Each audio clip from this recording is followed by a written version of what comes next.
हाँ जी बच्चों, क्या हाल चाल है। बच्चों, नीट 2024 पेपर लीक का मामला तूल पकड़ता हुआ जा रहा है। मामले गंभीर होते हुए जा रहे हैं और दिन ब दिन एविडेंस मिलते जा रहे हैं पेपर लीक को लेकर के। देखिए, जब ये पेपर लीक का मामला उठा था पटना हाई, देखिए सबसे पहले चीज तो ये समझ लीजिए, जो पटना के अंदर जो केस हुआ, एफआईआर हुआ है, ठीक है, वही एक पेपर लीक के मामले को उठाता है। बाकी हर जगह पे, चाहे गुजरात हो, चाहे कोटा हो, दिल्ली हो, या और जगह पे जहां पे पेपर लीक का मामला करें, वहां पेपर लीक नहीं हुआ है। वहां पे अलग अलग तरीके से, वहां पे कह सकते हैं अनफेयर मीन्स का यूज किया गया है। ठीक है, अनफेयर मीन्स का यूज किया गया, तो वो अलग अलग केस है। उससे किसी को नुकसान नहीं होता है, उससे किसी को नुकसान नहीं है।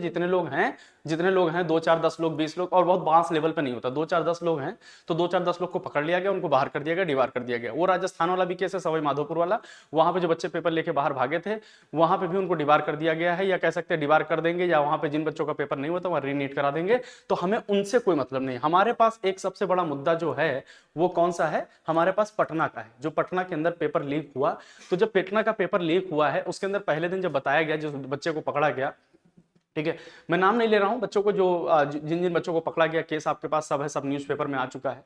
ठीक है, और सब बड़े बड़े न्यूज़पेपर कवर कर रहे हैं। देखिए, जब 5 मई को पेपर की बात हुई थी, तो उसके बाद में जब जो लोग पकड़े गए थे, तो उसमें यह कहा जा रहा था कि 30 से 35 लोग पकड़े गए हैं। 30 से 35 लोग पेपर, मतलब 25 से 30 लोग जो है पेपर देने में इन्वॉल्व थे।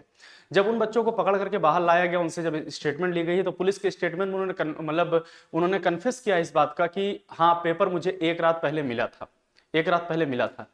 तो सवाल यह है कि पेपर, नीट का पेपर लीक हुआ है कि नहीं लीक हुआ है। देखिए, जब वो बच्चे प्रूफ कर रहे हैं, पुलिस के पास इतने एविडेंस हैं, एक पेपर जला हुआ मिला था, जो जले हुए पेपर उन्होंने रिकवर किए थे, उस जले हुए पेपर से जो नीट में क्वेश्चन आया है वो एज इट इज आया है। ठीक, अभी आज की फिर से न्यूज है, आज की न्यूज फिर से है 20 मई की, कि नीट अभ्यर्थी ने दोबारा कहा है रात में जो पढ़ाया वही परीक्षा में आया। 4 अभ्यर्थी, 3 अभिभावक और 4 परीक्षा माफियाओं को रिमांड पर लेकर पूछताछ कर रही है पुलिस। पेपर लीक का मामला है। ठीक है, दैनिक भास्कर इसको न्यूज को कवर कर रही है। ऐसे नहीं कवर कर रही होगी, जब उनके पास प्रूफ एविडेंस आ रहा होगा तो कवर कर रही होगी। ठीक बच्चों, नीट का पेपर अगर लीक होता है, नीट का पेपर अगर लीक होता है, तो ऐसा नहीं है जो लोग आकर के हमें अभी कमेंट करेंगे कि नीट का पेपर लीक हुआ है तो 2 4 लोगों जहां जिसको करा दिया गया, जहां लीक हुआ वहां पे पेपर करा दीजिए, वापस करा दीजिए, सब जगह क्यों कराना है। बच्चों, 2 4 जगह नीट पेपर लीक, जब चैन ऑफ कस्टडी टूटती है। चैन ऑफ कस्टडी क्या होता है, जहां पे पेपर, जहां से सेंटर से निकला और जिस सेंटर के बीच में जाना है, वहां बीच में जो ट्रांसपोर्टेशन से जाते हैं, ठीक है, तो मतलब जब तक पेपर हो ना जाए, उस बीच में अगर पेपर कहीं तोड़ करके बाहर निकाल लिया गया है, तो वो पेपर कहां तक जाएगा ये आप कोई सोच नहीं सकता। क्योंकि पहले दिन 30 35 बच्चा था, फिर 100 150 बच्चों का नाम आया है कि 100 150 लोगों को पेपर दिया गया है। अभी कितने बल्क लेवल पे किया गया ये नहीं पता है हमको। हम तो ईश्वर से दुआ कर रहे हैं कि बहुत बल्क लेवल पे ना गया हो, क्योंकि 100 150 बच्चों को रहेगा तो उसको आइडेंटिफाई कर सकते हैं, उसको वापस जो है हम उसको, उन बच्चों को बाहर कर सकते हैं, पुलिस उसको बाहर कर देगी और दोबारा नीट नहीं होगा। ये बात एकदम बिल्कुल क्लियर है। लेकिन अगर ये पेपर बहुत बड़े लेवल पे हुआ है, बहुत बड़े लेवल पे, मास लेवल पे हुआ है, जो कि ज्यादा ज्यादा चांस यही होते हैं कि हाँ, पेपर व्हाट्सएप से सेंड कर दिए जाते हैं ज्यादातर जगह पे। अगर ऐसा हुआ है तो रीनीट जरूर होगा, इस बात को भी ध्यान रखिए। अब हमारे पास जो स्टूडेंट है वो 2 तबके में बटे हुए हैं। एक तो चाहते हैं कि रीनीट हो और एक लोग चाहते हैं कि रीनीट ना हो। सिंपल बात है बेटा, जो लोग रीनीट नहीं चाहते हैं उनका रीजन यही है कि उनका 600 प्लस नंबर है, वो चाह रहे हैं कि हमें कॉलेज मिल जाए। अब दोबारा हम इस मेंटल टॉर्चर को नहीं झेल सकते, क्योंकि बहुत मेंटल प्रेशर होता है। हम लोग खुद प्रिपरेशन करवाते हैं बच्चों को, जिन बच्चों का हमारे पास में 680 690 नंबर वाले बच्चे हैं, वो खुद भी इसी तरीके से परेशान है। ठीक है, और हम भी नहीं चाहते कि इस तरीके का मेंटल टॉर्चर बार बार झेलना पड़े, क्योंकि ये लगभग एक ऐसी कंडीशन हो जाएगी जिस तरीके से वापस प्रिपरेशन करना शुरू करना। ठीक है, कई बच्चे कहते हैं कि 10 15, अरे कई बच्चे इसमें आके कमेंट उल्टा करते हैं कि अरे तुम अगर उस लायक हो तो दोबारा जो है तैयार हो, तुम फिर सिलेक्ट हो जाओगे, तुम्हारा फिर नंबर उतना आ जाएगा। ऐसा नहीं होता बेटा, आसान नहीं होता। जो बच्चा एक बार पढ़ाई छोड़ देता ना, जो फ्लो में याद रहता है वो याद रहता है, वो फ्लो बहुत टूटता है तो फिर वापस रिकवर करना बहुत मुश्किल होता है। ठीक है, ये बात एकदम सही है। दूसरी चीज, बच्चों, सबसे ज्यादा नुकसान आपको है जिनका स्कोर 600 से लेकर के 660 670 तक है। सबसे ज्यादा स्कोर नुकसान आपको है। जिन बच्चों का नहीं होना था, जिनका पेपर खराब हो गया था, उनको तो नहीं होना, उनका तो नुकसान ही है। ठीक होगा तो ठीक है, हो सकता है अच्छा करके वो वापस आ जाए, तैयारी करके सेलेक्ट हो जाएगा, रीनीट हुआ तो। ठीक है, और जिनका खराब हुआ है और वो तैयारी नहीं कर पाएंगे तो उनका तो खराब हो ही गया, उनको तो कोई मतलब नहीं है। आप अपने नुकसान का सोचिए कि अगर बच्चा 150 बच्चा, मैं कह रहा हूं ना 150-200 बच्चा है, पता नहीं कितने लेवल पे हुआ है, ये 150-200 बच्चा जो आपको नकल किया होगा, जो पेपर लीक को जो है देखा होगा, अब ये बताओ आप कि आप वो बच्चा कभी 610 नंबर का तो पेपर नहीं करेगा, वो तो हमेशा सेफ जोन में रहना चाहेगा, वो तो यही चाहेगा कि 650 प्लस हो ताकि सेफ जोन में रहे, कि हमारे सिलेक्शन में कोई बाधाएं ना आए। ठीक, अब अगर 650 प्लस होगा तो वो रैंक तो आपकी बढ़ा रहा होगा ना, वो तो आगे आ गया होगा ना, और आप 610 से लेकर के 630 के बीच में, 640 650 के बीच में होंगे, आपकी रैंक घटेगी, आप अपने मनपसंद का कॉलेज नहीं पाएंगे। तो दिक्कत सबसे बड़ी आपके लिए है, उन बच्चों के लिए नहीं है जो सेलेक्ट ही नहीं हो रहे, जो रीनीट की डिमांड कर रहे हैं उनके लिए नुकसान नहीं है, नुकसान सबसे बड़ा आपके लिए है।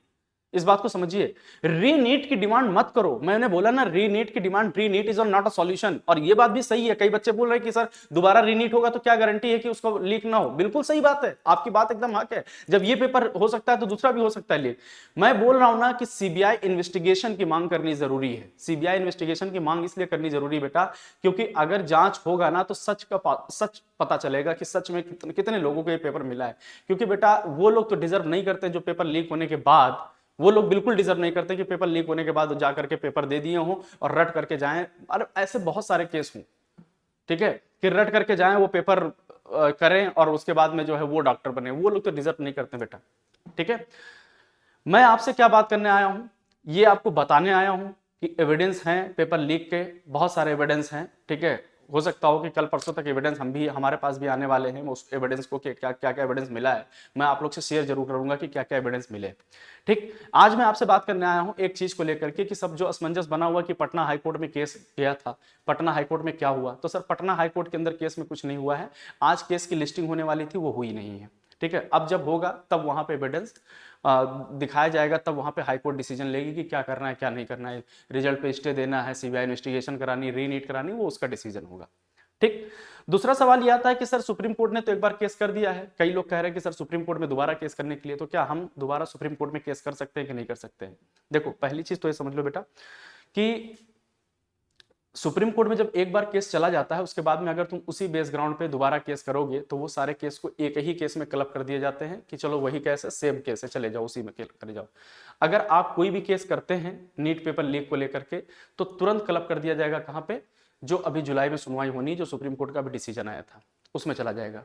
ठीक है, अब दूसरी चीज ये है कि तो हम कैसे डिमांड करेंगे, क्योंकि जून में तो 15 जून को रिजल्ट आ गया, रिजल्ट आ जाएगा तब तो फिर उनका भी नुकसान होगा, जो बच्चे सेलिब्रेट कर चुके होंगे, जो काउंसलिंग में पार्टिसिपेट करने लगेंगे, नुकसान तो उनका होगा, इरिवर्सिबल डैमेज होने लगेगा। ठीक है, अब बेहतर तो यही होगा कि सुप्रीम कोर्ट हमारी बातों को सुन लेता, सीबीआई इन्वेस्टिगेशन की डिमांड कर लेता, मतलब सीबीआई इन्वेस्टिगेशन की डिमांड को मान लेता, पूरी कर देता कि हाँ सीबीआई इन्वेस्टिगेशन होने लगे, रिजल्ट के आने से पहले रिजल्ट 14 जून की जगह 30 जून तक कर देता। ये चीजें हो सकती थी, लेकिन अब ये हुई नहीं है। और जो बेंच सुनवाई की थी वो सीजीआई की बेंच की, मतलब CGI chief justice of India की बेंच थी, और वो 3 बेंच का केस था। ठीक है, तो ऐसा नहीं कि उस डिसीजन को हटाने के लिए अभी जो अब जब आप केस करने जाएंगे तो आपको वैकेशन बेंच मिलेगी। वैकेशन बेंच 3 बेंच के केस को 2 बेंच वाले जो है केस मतलब हटाते नहीं है, उसको ऑर्डर को कैंसिल नहीं करते हैं। देखो अब तो हमारे पास ऑप्शन क्या है कि अगर सुप्रीम कोर्ट में अपनी बात आपको मनवानी है, या कह सकते हो अपनी बात जाकर के कहनी है कि हाँ हमारे चीज़ें हमारे साथ गलत हुआ है, हमारा इरिवर्सिबल डैमेज हुआ है, ठीक है, उसको हमें जून से पहले सुनवाई करनी है, बोलते नहीं कि पहले हियरिंग की या पहले हम लोग उसको सुनवाई के लिए जो है अपील करें, तो आप पीआईएल फाइल कर सकते हैं। लेकिन पीआईएल फाइल करने के लिए आपके पास में कोई उस केस से अलग ग्राउंड होना चाहिए, नया ग्राउंड। जो केस फाइल किया है, जो एक पिटिशनर थी वंशिका यादव जिन्होंने केस फाइल किया था, उससे अलग होना चाहिए। तो उससे अलग के लिए आज हमने अपने एडवोकेट से बात किया, जो बिटिया ने जो पिटिशनर ने कह सकते हैं, जो पिटिशनर ने जो केस फाइल किया था, उस केस फाइल को मैंने मंगवाया था थोड़ा सा पढ़ने के लिए, तो ये पूरी केस फाइल हमारे पास में आ गई थी। मैंने उस पूरे केस फाइल को पढ़ाई की है, पूरी पढ़ाई की मैंने पढ़ी है और मेरे अपने एडवोकेट से बात किया है। बच्चों थोड़ी सी गलती हुई है पिटिशनर से, थोड़ी सी गलती क्या हो गई है केस में, एक तो अकेले केस का पीआईएल डाल देना, एक तो सबसे बड़ी गलती है कि अकेले नहीं जाना चाहिए था, क्योंकि ये केस सबका है, अकेले नहीं जाना चाहिए था। खैर अकेले चली भी गई है तो उसका भी, उसके बाद जो एविडेंस उन्होंने प्रूफ एविडेंस डाले हैं, आप ये समझिए कि उन्होंने जो केस डाला तो वो केस मतलब उस केस के लिए रिस्पोंडेंट किसको बनाया, यूनियन ऑफ इंडिया, मतलब क्या मतलब एनटीए या जितने भी ऑफिशियल होते हैं, और अदर स्टेट, अदर्स को बना रखा है, सारे स्टेट को बना रखा है। जबकि इसमें सबसे ज़्यादा ज़रूरी ये भी था कि पटना पुलिस को भी रिस्पोंडेंट बनाना चाहिए था, क्योंकि पटना पुलिस आती ना बताने के लिए कि हाँ एक्चुअली में क्या हुआ था। सबसे सबसे बड़ा मसला ये है कि उन्होंने केस को बहुत खोखलेपन से जो है वहाँ पे जो है डाला, वहाँ पे जो है सुप्रीम कोर्ट में पेश किया। और जितने ग्राउंड हो सकते थे हमसे, जितने ग्राउंड हमसे हो सकते थे, मतलब क्या कि नए केस के लिए कि नया ग्राउंड तैयार हो कि हम सीबीआई के इन्वेस्टिगेशन की मांग कर सकते थे। तो क्यों मांग कर सकते हो, ऐसे थोड़ी इन्वेस्टिगेशन की मांग कर सकते हो। तो होता क्या है कि आर्टिकल 14 एक फंडामेंटल राइट होता है हमारा कि हम सब लोग यहाँ पे एक समान अधिकार रखते हैं और जो कोई भी है सबको एक समान अधिकार है। और मान लीजिए हम एग्जाम दे रहे हैं नीट का, आप एग्जाम दे रहे हैं और आपको अगर अनफेयर मीन से कोई मतलब आपको हेल्प की गई है या कह सकते हो कि आपको एक्स्ट्रा प्रिविलेज दिया गया है, तो ये हमारे फंडामेंटल राइट का उल्लंघन है। और यही ग्राउंड होता है हमें केस दायर करने का कि हमारा केस है कि हमारे फंडामेंटल राइट का उल्लंघन किया गया है, तो जो लोग उल्लंघन किए हैं उनके ऊपर सीबीआई की इन्वेस्टिगेशन की मांग की जाए। एक हमारा ग्राउंड ये हो सकता था, जो मैंने अपने वकील से, अपने लॉयर से समझा है, मैं वो बात आपसे डिस्कस कर रहा हूँ, कोई मैं इसमें वकालत नहीं कर रहा हूँ। तो अब ये चीजें होनी चाहिए था, लेकिन हुआ क्या इसके अंदर बेटा कि अब ये केस मतलब आप ये जितने भी ग्राउंड हमने इसमें जो जितने भी फंड देखिए, leaking infringe upon the fundamental right to equality and equal opportunity guaranteed under article 14 of the constitution of India और submitted that paper leak under the merit based location process the leakage is the result of the paper. मतलब ये सारे case को मैंने एक एक करके highlight कर रखा है कि कोई ऐसा ग्राउंड जो है पिटिशनर ने छोड़ा नहीं है, ठीक है, जो कोई ऐसा कोई ग्राउंड छोड़ा हो कि हम नया केस कर सके। ठीक, तो अब हमारे पास आता है कि अब हम लोग क्या करेंगे। तो हमारे पास एक ही है, एक तो हमारे पास ऑप्शन है कि पटना हाई कोर्ट क्या डिसीजन लेता है या क्या हियरिंग में क्या होती है, जब टेकअप होगा केस तो उस पर क्या होता है, ये ज़्यादा जरूरी है, हम उसका वेट करते हैं। दूसरा चीज़ हमारे पास में सुप्रीम कोर्ट में अब दो चीज़ें हो सकती है कि हम अपने कोई इस केस को पढ़ने के बाद, जो हमारे एडवोकेट पढ़ रहे हैं, लॉयर पढ़ रहे हैं, उन्होंने बोला है कोई नया ग्राउंड तैयार करने के लिए। नया ग्राउंड तैयार होने का मतलब क्या है कि हम बेसिकली रीनीट की मांग नहीं कर रहे, और इन्होंने क्या किया था, रीनीट की डिमांड की थी और रिजल्ट पे स्टे किया था। ये दोनों मेरा मकसद नहीं है, ना हमारा किसी का मकसद है, ना हम लोग के कोई लोग चाहते हैं कि रीनीट हो। ठीक, मतलब रीनीट हो चाहते नहीं है, मतलब क्या कि हम इस मामले पे नहीं चाहते हैं। अगर लीक हुआ है बहुत बड़े लेवल पे तो रीनीट होना चाहिए, ये हमारा डिमांड है। हम लोग बेसिकली मांग क्या करते हैं, सीबीआई इन्वेस्टिगेशन की। ठीक, तो अगर हम लोग नया ग्राउंड को तैयार कर पाते हैं तो सुप्रीम कोर्ट में केस दायर करेंगे, वो भी वैकेशन बेंच में। ठीक है, वैकेशन बेंच के पास में कोर्ट दायर करेंगे और वहां जज को कन्विंस करेंगे कि देखिए ये हमारा बहुत बड़ा डैमेज है और इसको अगर जल्दी नहीं रोका गया, जून में रिजल्ट होने के बाद, रिजल्ट आने के बाद उन बच्चों का भी नुकसान होगा जो काउंसलिंग में पार्टिसिपेट कर रहे होंगे। तो ये एक बड़ा केस है, इस तरीके से जांच चला सकते हैं। दूसरा ये हो सकता है कि जो पिटिशनर ने पहले फाइल डाला है, ये जो पिटिशनर ने जो केस किया है, ये वापस से क्या करें कि रिव्यू के लिए अपील कर दें। तो रिव्यू के लिए शायद रेडी हैं कि नहीं रेडी हैं, कुछ समझ ही नहीं आ रहा है कि ये केस क्यों कर दिया था। ये केस तो लग रहा है कि स्टूडेंट के फेवर में नहीं किया गया है, स्टूडेंट के अपोज में किया गया है, क्योंकि आपने पॉइंट सारे कवर कर दिए, एविडेंस के नाम पे जीरो, खाली पेपर की कटिंग उठा के डाल दी। पेपर की कटिंग से थोड़ी चीज़ें हो सकता है, एविडेंस मिले थे, आपको रिस्पॉन्डेंट बनाना चाहिए था पटना पुलिस को, ताकि पटना पुलिस इस पर आके डिस्कस करती, वो खुद जिम्मेदार बनती इसकी, तब जाकर के चीज़ें सामने आती। और हमारे पास जो हमारे सुप्रीम कोर्ट में जज बैठे हुए हैं, वो तो चाहते हैं ना कि हाँ कोई हमारे पास ऐसी चीज़ें हों तो हम उसकी सही डिसीजन दे सके। आप अकेले चले जाओगे और इतने बड़े यूनियन ऑफ इंडिया से आप अकेले, आपके यूनियन ऑफ इंडिया से जो है आप मतलब केस कर रहे हो, तो आपके साथ में कम से कम 2-4-10 ग्रुप होना चाहिए था। ये बहुत बड़ी गलती हो गई है। तो अब कंक्लूजन बेटा ये है, कंक्लूजन ये है कि आप सीबीआई इन्वेस्टिगेशन होगी कि नहीं होगी, ये हाई कोर्ट पे डिपेंड करता है, पटना हाई कोर्ट पे, कि पटना हाई कोर्ट क्या डिसीजन देता है। दूसरा, सुप्रीम कोर्ट में हम लोग केस के लिए सोच रहे थे, जो जितने भी लोग हमारे टेलीग्राम चैनल से जुड़े हुए, ग्रुप में जुड़े हुए, जो हम लोग डिस्कस कर रहे थे, वहाँ पे 2 ही केस हो सकता है, या तो रिव्यू फाइल हो सकता है या फिर हम लोग क्या कर सकते हैं, नए ग्राउंड पे केस को डालने वाले हैं। ठीक है, आप लोग से मेरी रिक्वेस्ट है कि आप लोग, जो लोग भी चाहते हैं कि सीबीआई इन्वेस्टिगेशन हो, मैं फिर से बोल रहा हूँ, रीनीट की बात नहीं कर रहा हूँ, जो लोग भी चाहते हैं सीबीआई इन्वेस्टिगेशन हो, ठीक है, उनको सबको एक साथ यूनाइट होना पड़ेगा, उनको ये डिमांड करनी पड़ेगी, ताकि आज नहीं बेटा, ये मैं आज की बात नहीं कर रहा हूँ, आने वाले समय की भी बात कर रहा हूँ। आज अगर नहीं रोका गया ना इन कल्प्रिट्स को, अगर इन चोरों को नहीं रोका गया, कम से कम 185 हूं, जो पेपर कह रहा है कि 150 है, तो कम से कम उन 150 को तो सजा ऐसी मिलनी चाहिए कि आने वाले टाइम पे नीट का जब एग्जाम हो तो उनको एहसास रहे कि पेपर लीक कराना मतलब बहुत टफ कामों में से, ठीक है, अगर करा दिए तो जिंदगी खराब हो जाएगी। ठीक, तो आपको आगे के लिए लड़ना है, फ्यूचर के लिए लड़ना है, अब जो इस समय है उसी को लड़ना होगा। ठीक है, और लड़ने के लिए क्या करना है, हमें अभी अपने ऑनलाइन माध्यम से जो प्रोटेस्ट हम लोग कर रहे हैं वो प्रोटेस्ट करेंगे।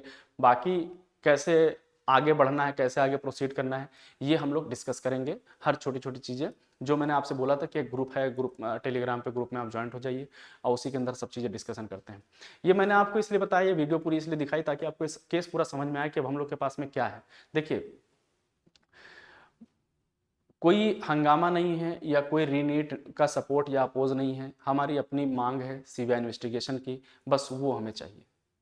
ठीक है, तो आज की वीडियो में मैं इतना ही रखता हूँ। बाकी कोई ज़रूरत पड़ी तो कोई भी केस का अपडेट होगा मैं आपको फ़ौरन अपडेट कराऊंगा।